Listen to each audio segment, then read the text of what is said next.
All right, so I'll call to order the Welcoming Ordinance Committee meeting of June 14th, 2022. This meeting is being recorded.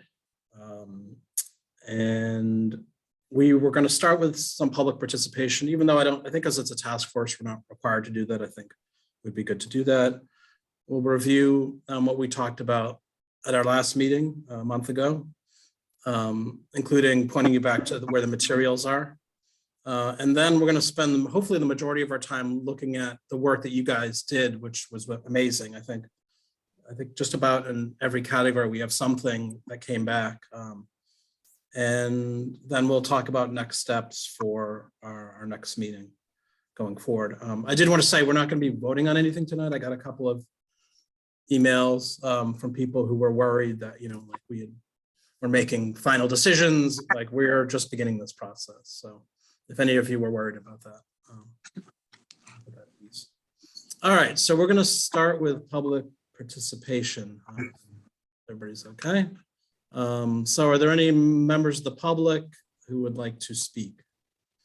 All right, I see Mr. Rizzoli and Ms. Shepherd. Did you want to speak too? I think you're the only two members of the non-members of the committee. All right, so we will let Mr. Rizzoli go first. I'm going to give you 2 minutes. All right, well, I want to read this page, so please, this is what I want to read. Okay. You got 2 minutes.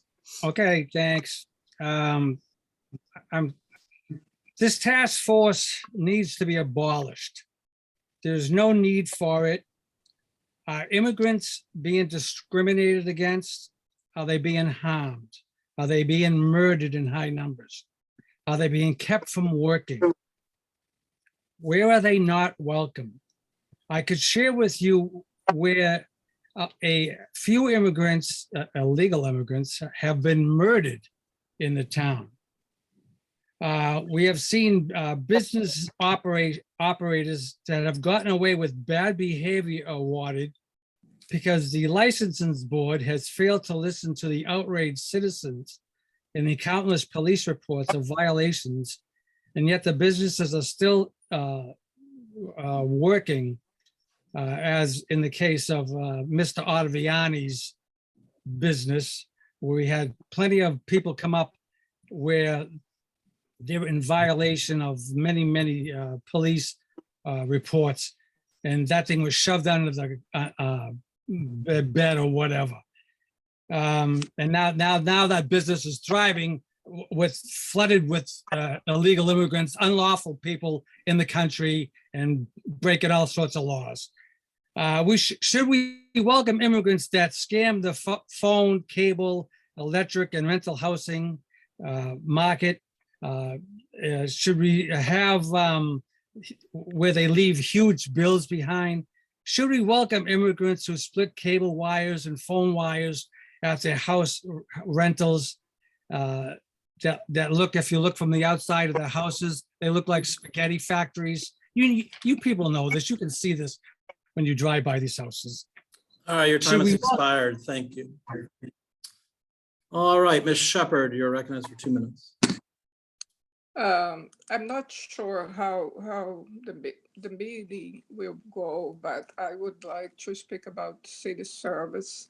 I have the draft of the ordinance, and it doesn't cover a problem that we are having with new business owners not being fully informed about the regulations, specifically about signs and banners, which is leading to new business owners to spend money on renovation, and then a month after receive a letter from the city saying that the renovation don't comply with the bylaw and they have to take it out and redo again. So it's complicated for someone who is new to the city, do not being offered guidance after the business license is approved. So I would include on city service economic development letter N that the city has to provide also for every new business owners information about the city regulations and bylaw. And I also don't see anything related to civic participation. We have every year seeing the increase of registered voters, and some are newcomers, some come from other states, and most of them don't know the political division on districts, the new district lines in Princeton's. And also they don't know the election dates and, you know, the whole program. So I would include that a civic participation guide should be offered also in 3 languages on the oil in the website online. Thank you, Ms. Shepherd. Your time has expired. So thank you. Thank you. Thank you to both public participants. All right. So last time we met, I provided just a draft ordinance that was very rough, and also some samples from other places, and we had some discussion about that. And we identified 7 themes or pillars and divided those up to go off and work on those and improve them. So I think that we should spend some time talking about the work that folks have done, and you know, in some cases we can be refining language, but I think a lot of the, you know, the wordsmithing can be done outside the meeting. I think this will be a good chance for folks to talk about the work that they did. So I'm going to just go in order as they were on the sheet, unless anybody has any general comments they wanted to make before we dig into these.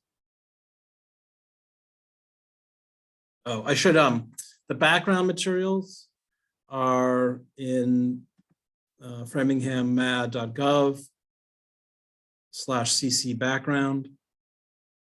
And I will put the link in the chat as well. And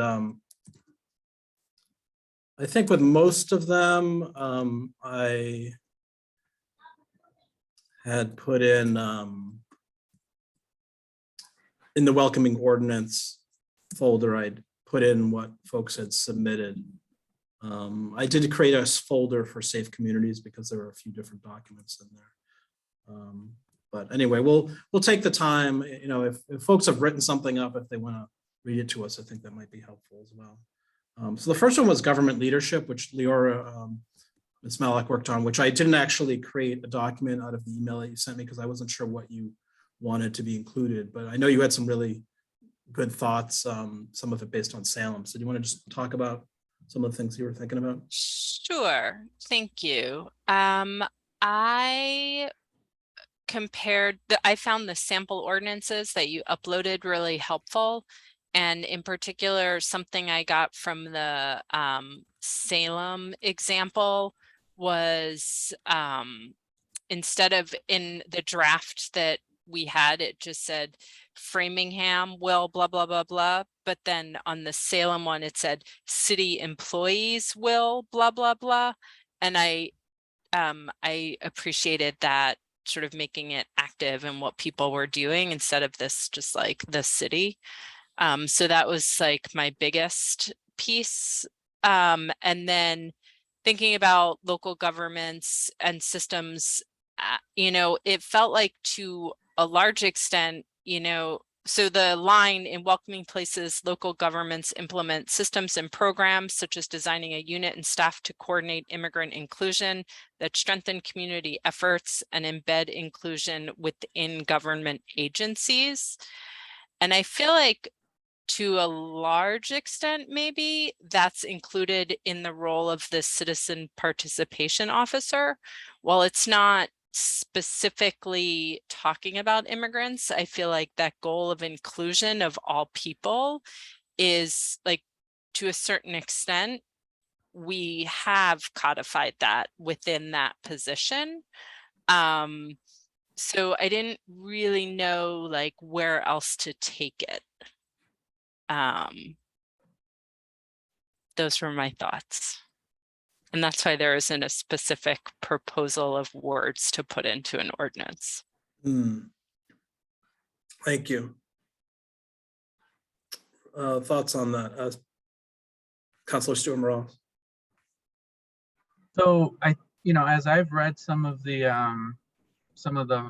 files that were in the background for this meeting, and listening to Councilor Malik talk about her piece, I think there's obviously going to be some overlap here between the different components, the different pillars.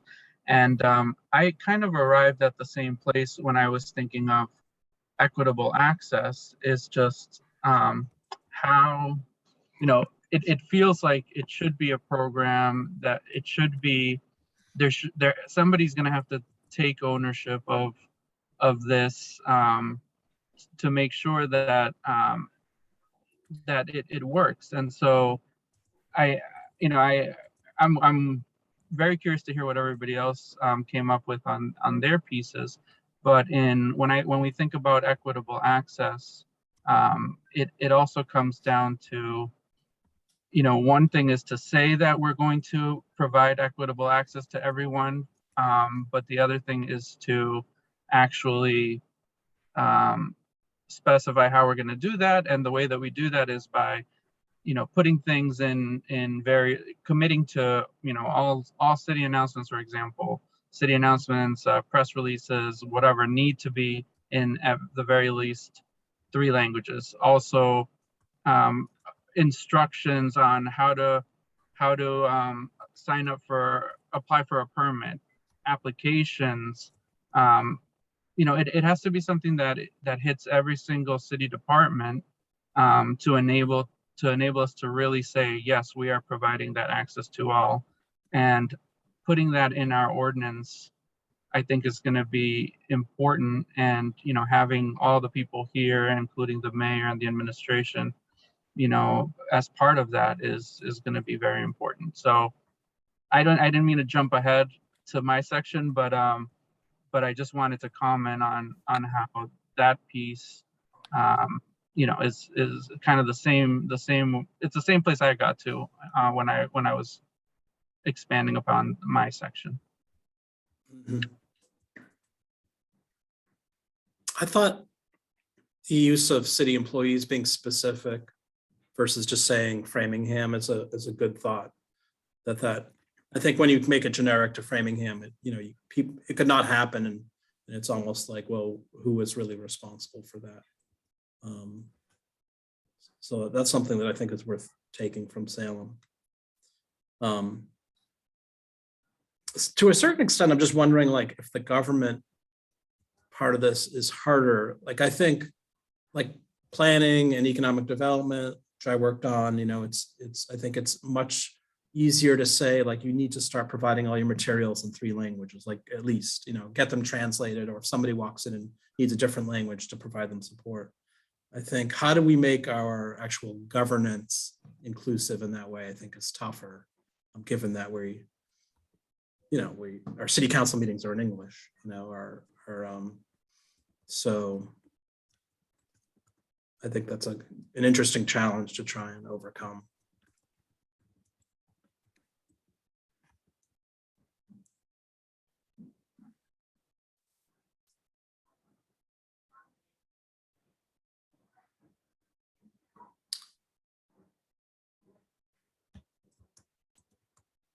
I do think, this actually it probably falls in a different category, so I won't talk about that yet. But other thoughts on government leadership? Ms. Malik, could you read the little summary of that topic one more time? Like the definition of what that is.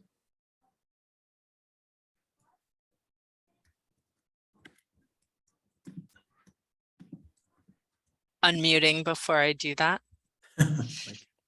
Just if that's helpful. And finding, in welcoming places, local governments implement systems and programs such as designing a unit and staff to coordinate immigrant inclusion that strengthen community efforts and embed inclusion within government agencies. Okay, thank you.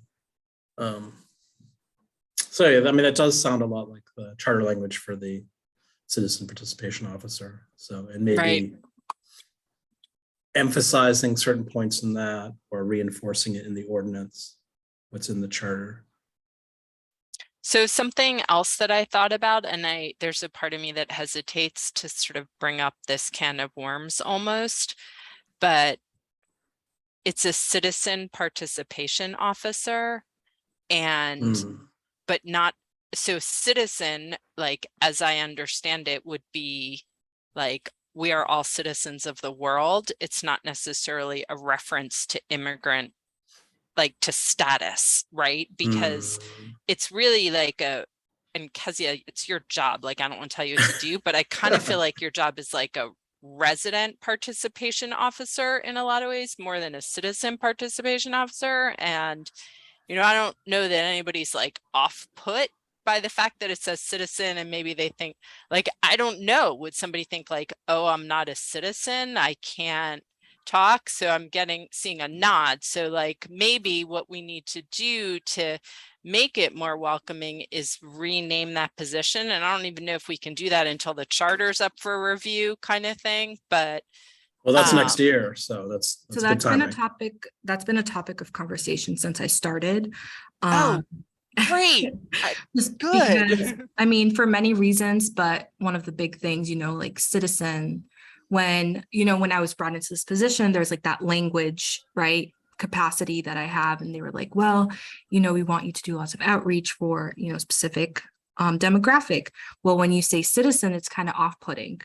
And when you translate that title, right, it's even more off-putting. So yeah, I definitely would agree in some sort of renaming of that position when the time comes, because I think resident would be more appropriate for what the job description entails. I think resident participation officer, or even the officer part of it, should be up for discussion.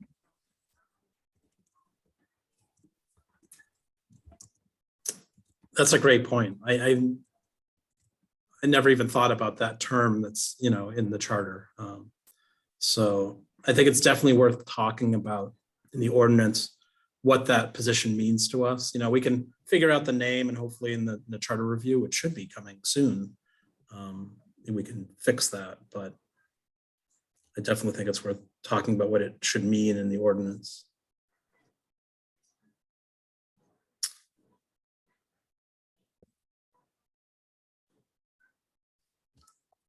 All right, well, why don't we keep going, and we can always come back to these as other thoughts come to mind. So the next one I have is equitable access, which I know Councilor Stewart Morales, he'd started to talk about a bit.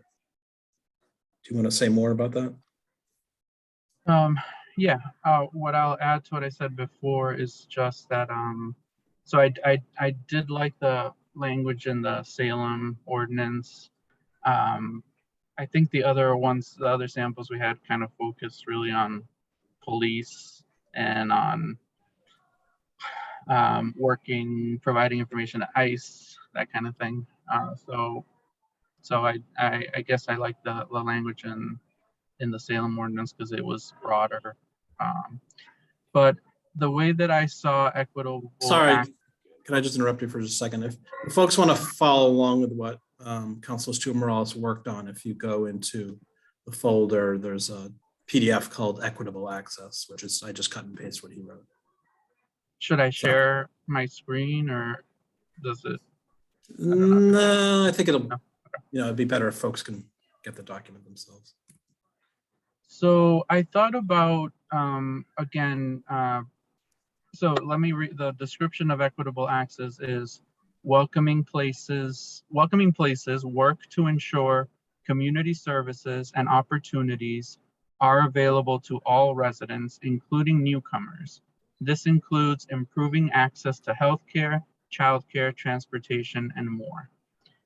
And so the way that I thought of this was in two separate two separate things came to mind, and one of them was, was providing information. And again, going back to, first of all, the information, if we really want people to have the information, the first thing we got to think about is the languages, providing it in different languages. And although that's primarily, we think of Spanish and Portuguese, right now we maybe should be talking about, do we need something in, we're going to have maybe refugees from Ukraine coming to our communities, so there might be times when we need to add additional resources in different languages, depending on what's happening in the world, as some of the community partners are engaging in trying to find homes for refugees here in Framingham and around the city.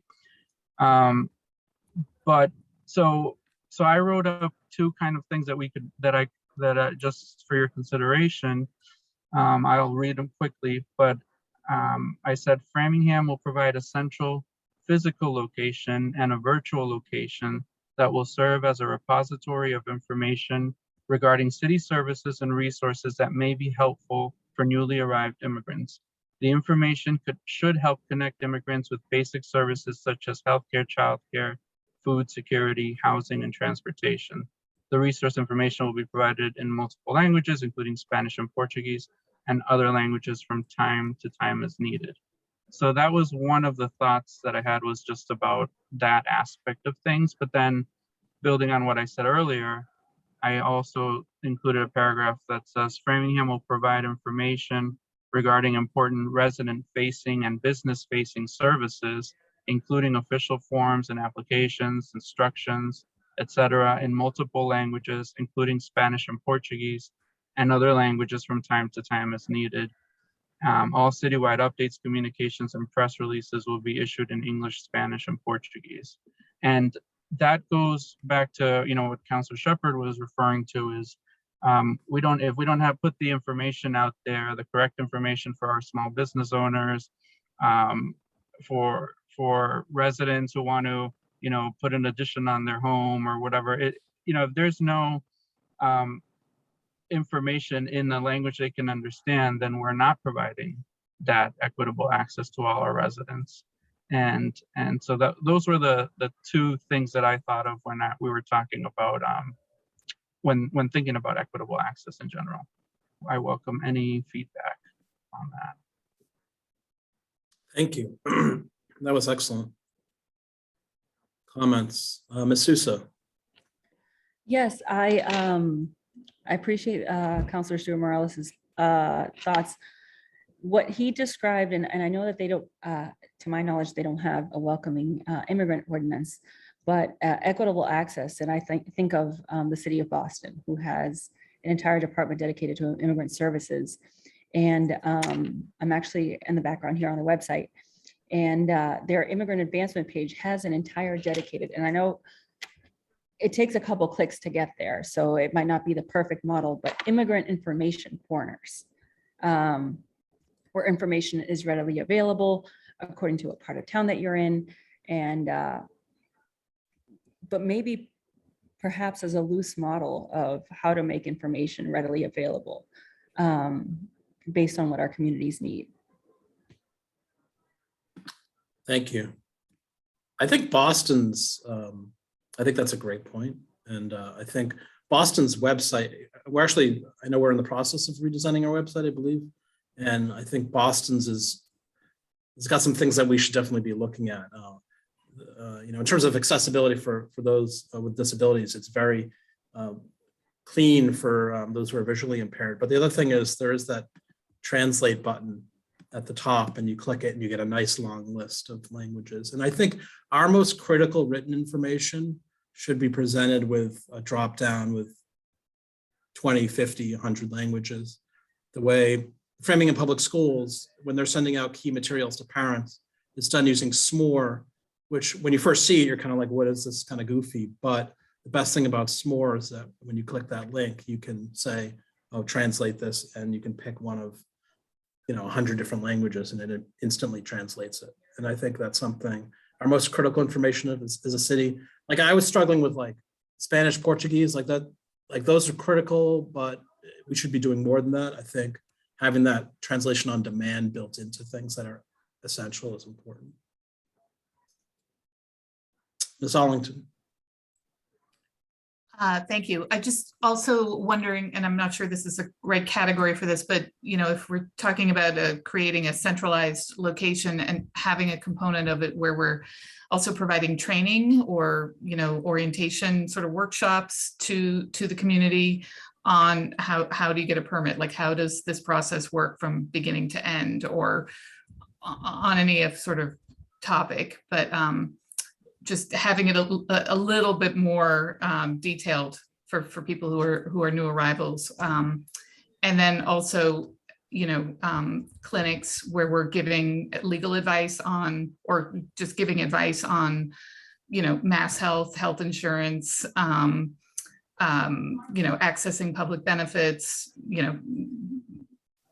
domestic violence, just, any of these sort of legal issues facing the community. But I think it would be, I know we've struggled as the sort of town or city legal aid office in doing outreach to the wider community. And I think if we were able to do that in partnership with the city, or if the city was able to sponsor it, it would probably attract more residents, and would be able to expand outreach to communities better.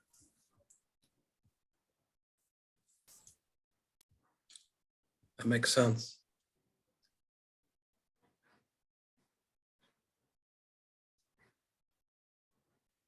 Ms. Sousa, did you have another comment?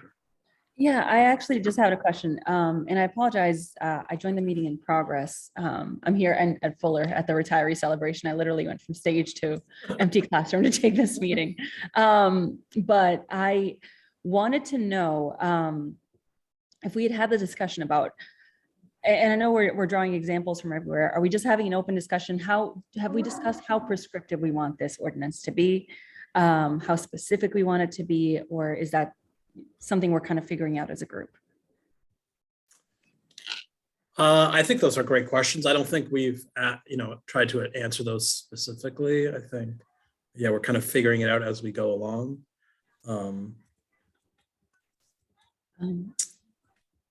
No, I I don't know if appreciate it. yeah. I just didn't know if I was putting the carts before the horses here.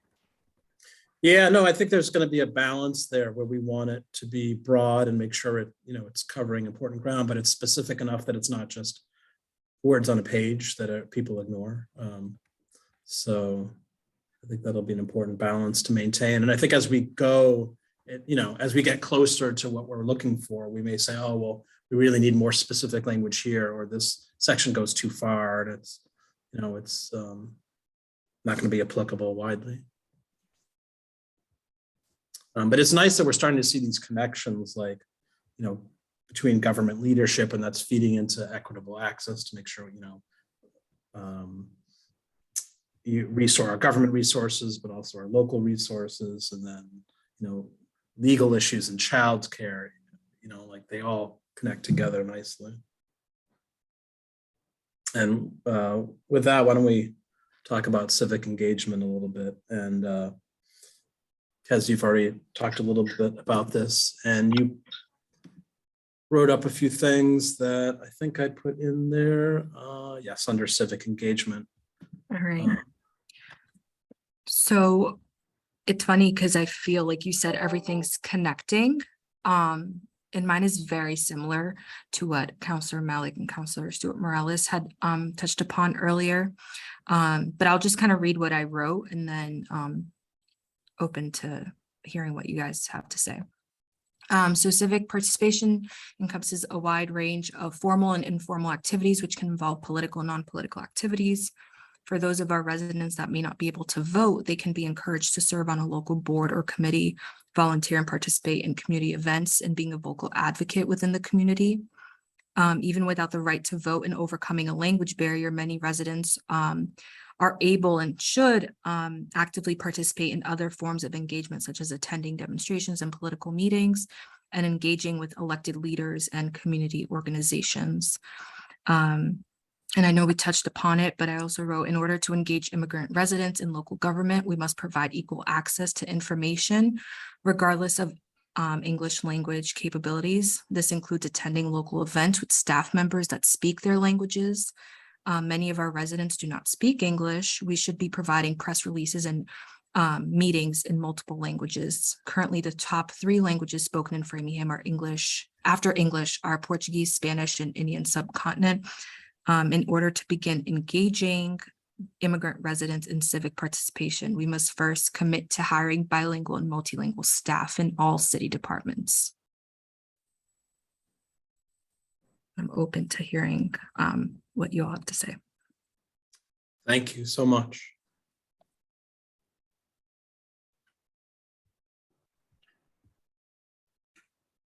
Councilor Stumer.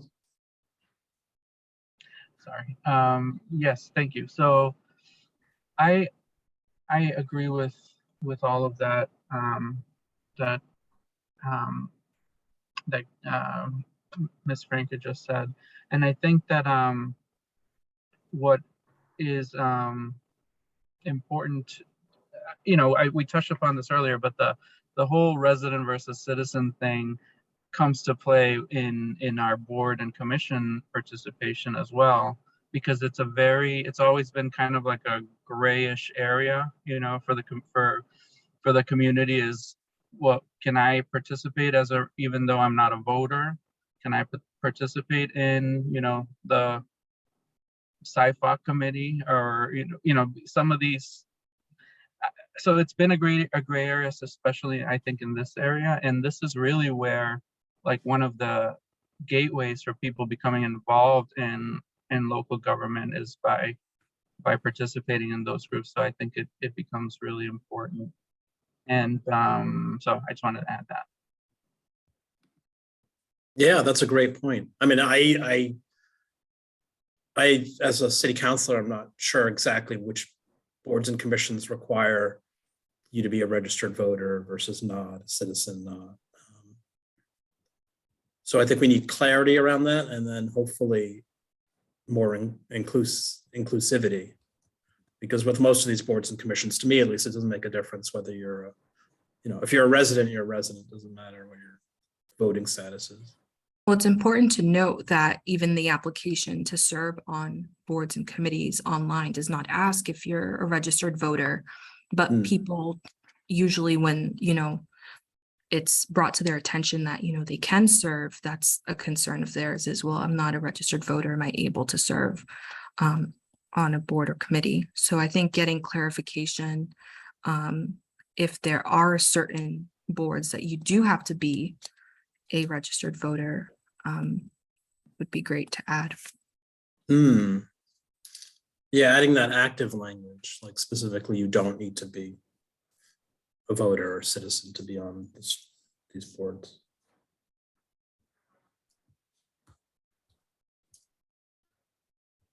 I'll just jump in. Sure. Along those lines, but somewhat tangentially, I knew when I was running for office, I had people ask me, like, renters versus homeowners even was a thing where people were renting. They were like, oh, I can't do that, I just rent. And I was like, hey, just because you're renting, you can still get involved. You can still serve on a board or commission. And this isn't necessarily specific to immigrants or welcoming at all. But I wonder if we can't frame language to be, regardless of immigration status, all residents of Framingham are welcome to, kind of thing. And just, yeah, it's sort of tangential.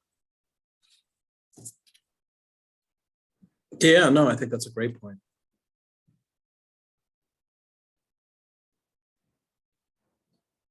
I think one of the promises of becoming a city is that we could make things more inclusive and create structures to include more people. Because when I think back to town meeting, there was such gatekeeping on sort of how the city was run, and it was a room filled with primarily people who, were white, older guys with money, lived on the north side. So we need to, and I think there's still a lot of that going on.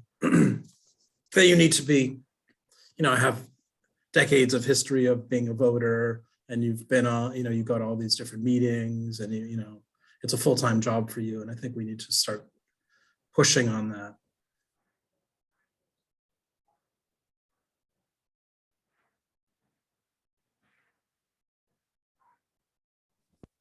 To also add, and it wasn't in my notes, but another conversation with civic engagement is even like times of meetings, right? So, when you have meetings that might be held a little bit earlier, a big part of the population can't attend because, they're working.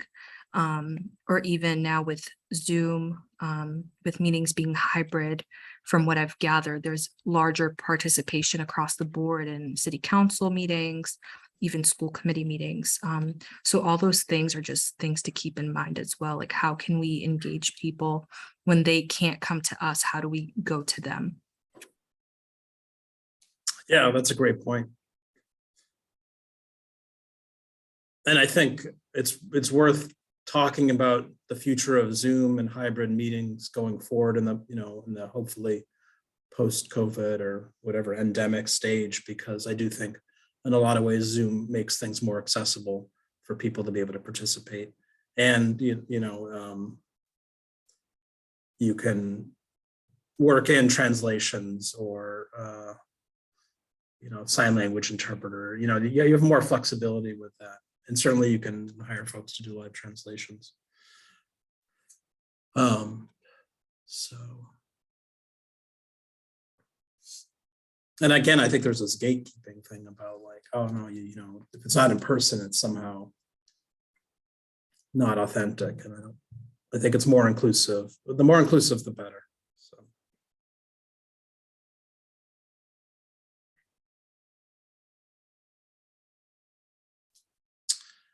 Okay. The next one is connected communities.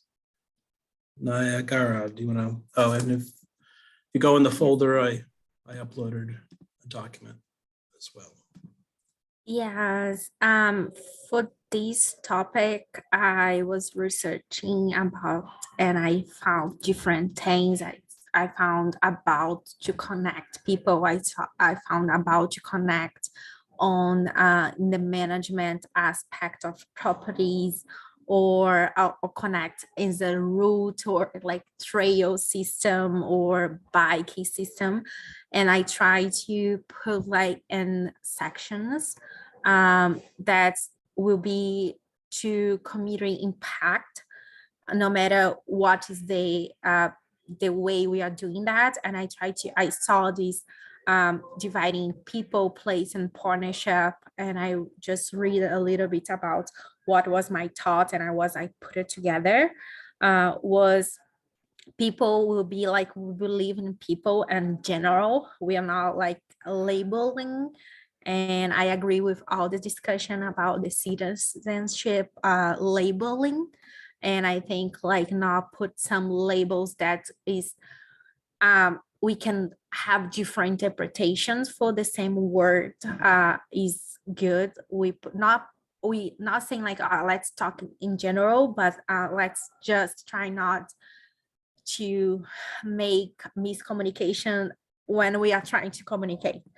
And I put it here, that's providing the residents the leadership, information, tools, and training to understand, support, and engage commuting and working towards more significant opportunities and outcome.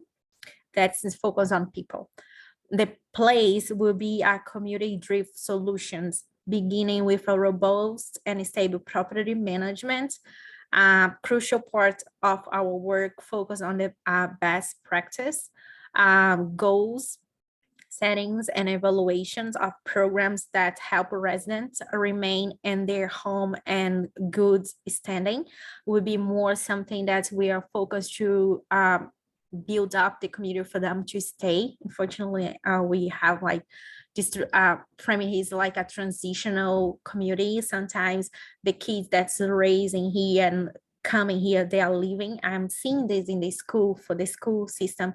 I'm seeing like a lot of our kids living in Framingham because they can't afford to stay here anymore. They can know like the resource that we have. Like sometimes we have like this awesome program that we have kids applying here, but they don't know. And we have kids from other cities coming, and our kids is leaving. And I think like focus on this too. And partnership will be collaboration and innovation, local, regional, state, national partner to support the resident and the community access. The partnerships not just internally, but some national partnership. Like for example, when we had the COVID, we had like different fairs, different programs that we could bring to our community, even though it was not something creating here, but we can come and make locally. And I tried to put all of this. I don't know if I couldn't like put all my thoughts on it, but that was in my mind. Thank you, Ms. Vieira. I think those are really helpful. Ms. Sousa. Thank you. Ms. Vieira's words, I really enjoyed reading them because first of all, it reads like a mission statement. And it reads like 3 individual mission statements that we as a collective can build upon. She was very clear on like what the areas that wanted to be addressed. I think that that'll be a really exciting piece for us to build upon because of the way she set it up. So I just kind of wanted to point out that I really appreciate that. I kind of wish I wrote mine one like that, my end of it, but I truly appreciated it because to me, it read like a mission statement. Absolutely. Other thoughts?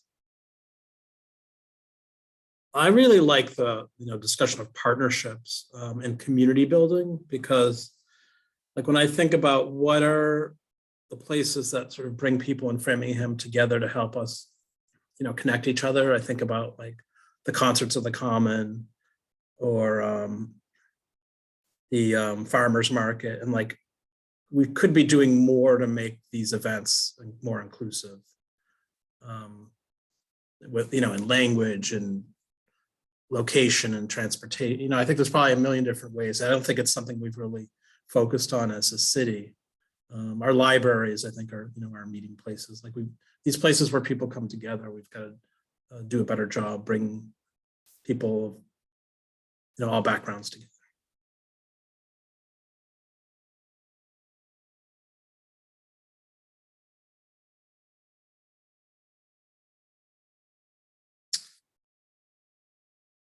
All right, we're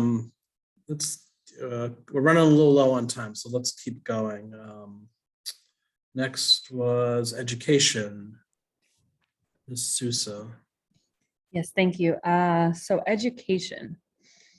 I try to be as specific as possible so we could have a jumping off point. Naturally, I imagined that the final document, the ordinance, isn't going to be this prescriptive, but I hoped I could convey kind of the spirit of what I hope this document speaks as far as education is concerned. And I think I was vocationally drawn to Ms. Vieira's document because mine also was broken up into 3 parts. And it was inclusive and understanding curriculum, parent and community engagement, which is a huge part, creating an inclusive environment, because in other cultures, I'm Brazilian, I can speak about my own culture. The thought very much is you don't go into the school unless there's something wrong with your child. And here in the US, it's very much a partnership. Education, your education partners and your guardians at home. So I felt that was something important, because to make sure that we create an inclusive and inviting environment for parent and community engagement, and then staff and resources. And for staff and resources, I will echo what Ms. Franca said, making conscious efforts to have staff that looks like the population, to look like the children. I could probably go on all day. I'm trying to be very considerate of the time, because I know we're running low on it, but I could probably talk all day about the benefits of having staff and teachers that look like the student population. So I put that down. I won't bore anybody with the details. The document is there, but curriculum, making sure the parents are involved in creating a very engaging environment and making, outreach. And then once the kids are in the building, having the staff and resources for a welcoming environment. Thank you. I think you did a great job. 3 years ago, I worked with somebody to work on education. I think you identified some things we didn't even talk about that are really important. So.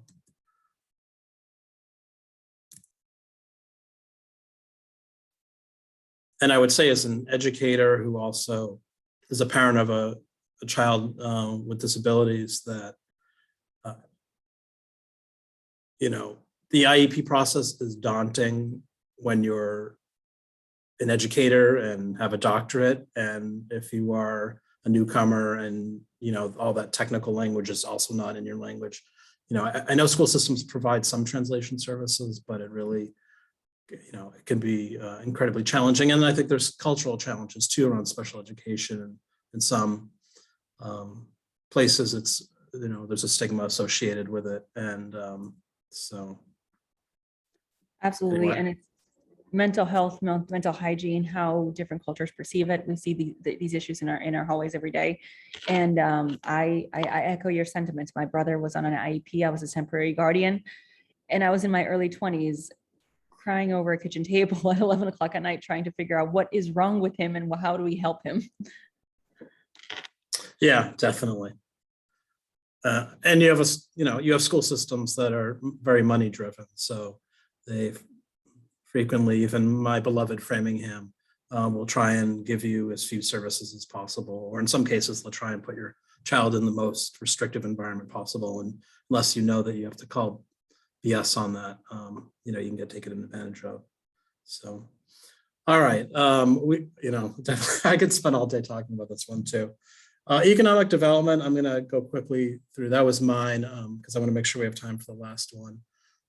So there's two areas that I was looking at. One, Ms. Shepherd had suggested, which is around the Planning and Community Development Department, and making sure that folks who are coming in there who are interested in building or starting a business are given equitable access.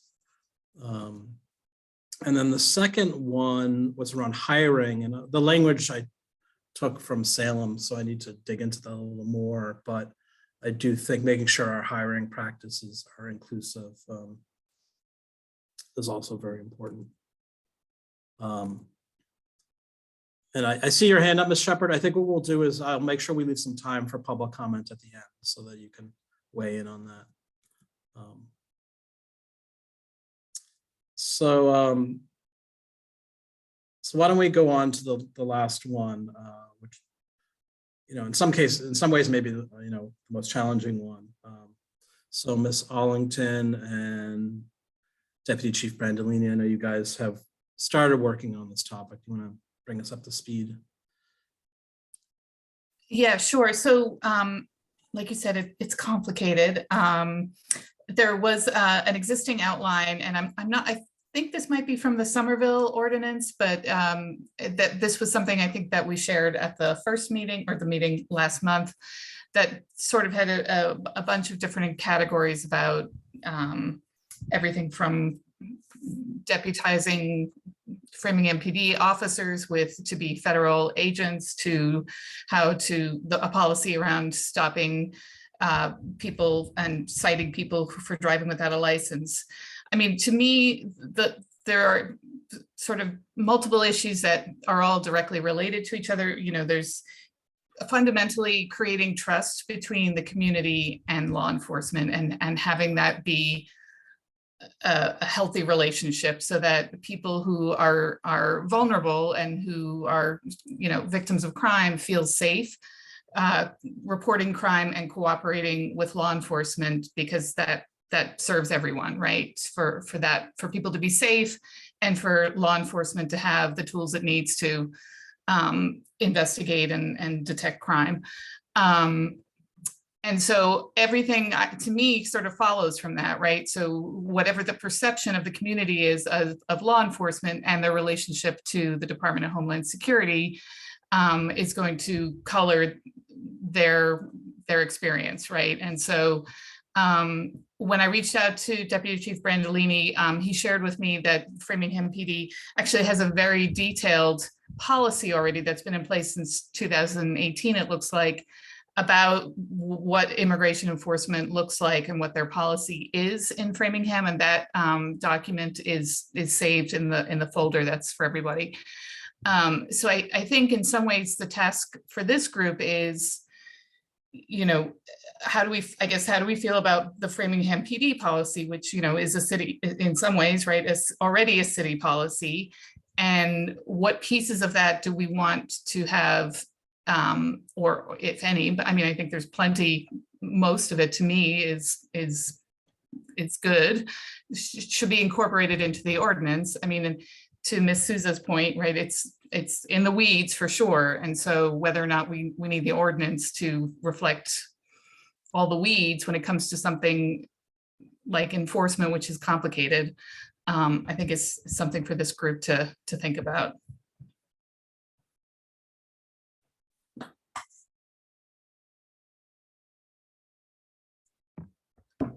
I am muted. I got to put $1 in the mute jar. Thank you. That was very helpful. And I think looking at those policies would be good. So what I'm going to suggest, I think that one is worth, I think they're all worth more discussion.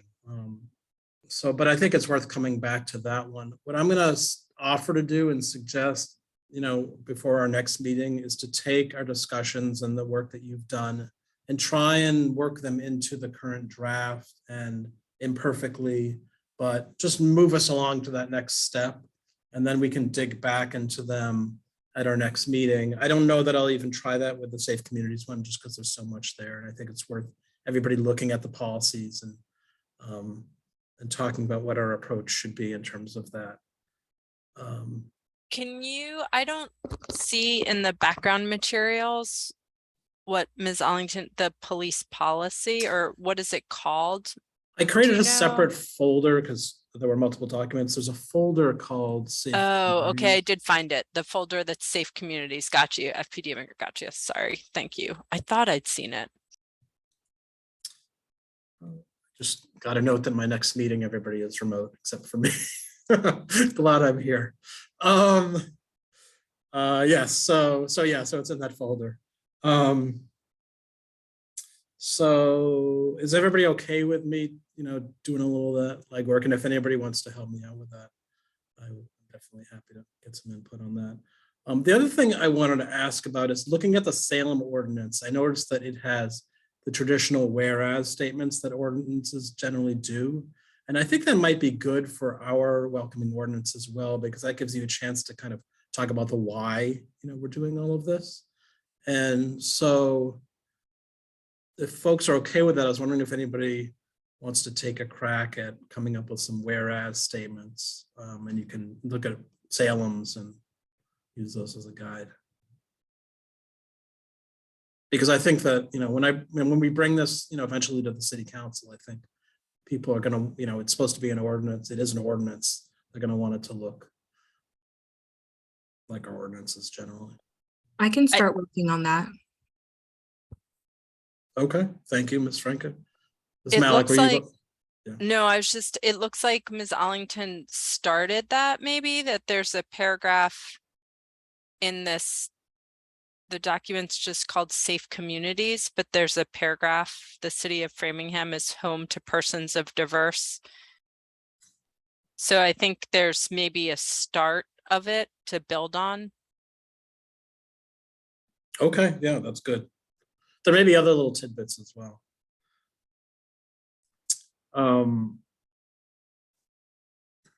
Okay, so I will, Ms. Franca, if you can work on that. Ms. Allington, did you want to comment on? I just wanted to mention that language was lifted from the San Francisco ordinance that I had found. And I do think Deputy Chief Brandolini can correct me, but I think the police department also had sort of whereas sort of statement at the beginning of their enforcement policy as well. Okay. Yes, at the policy statement, the beginning of that policy.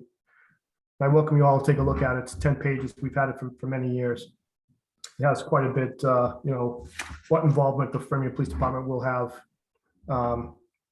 especially with helping our federal partners, assisting them when we will be assisting them, if we will be assisting them, and basically how we're dealing with people out on the streets. Excellent. Thank you. Yeah, I mean, it may be that our ordinance codifies what's in the policy, because policies can be changed. Ordinances obviously have to go through the process to be modified. All right, so we have 3 minutes left, so we have time for one more round of public participation if anybody's interested. I think Ms. Shepherd, you had your hand up before. I give you 1 minute if you'd like to make a couple comments.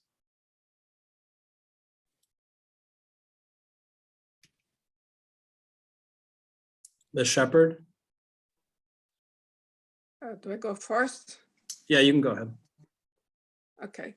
I'll be fast. I just want to make a brief comment that we should ensure that all the language not only provide access and inclusion on being serviced by the government, but also to offer opportunities for all to be part of the government in different forms. Not only as employers, but employees, but also on leadership roles, on board and commissions and everything. I think it should be more qualified. I know there was a discussion about requirements, legal status or not. So I think that should be clarified on this ordinance. And also the procurement process, the hiring process. I think economic development description here has to be, not that we'll go down to details, but has to be more specifically about how this process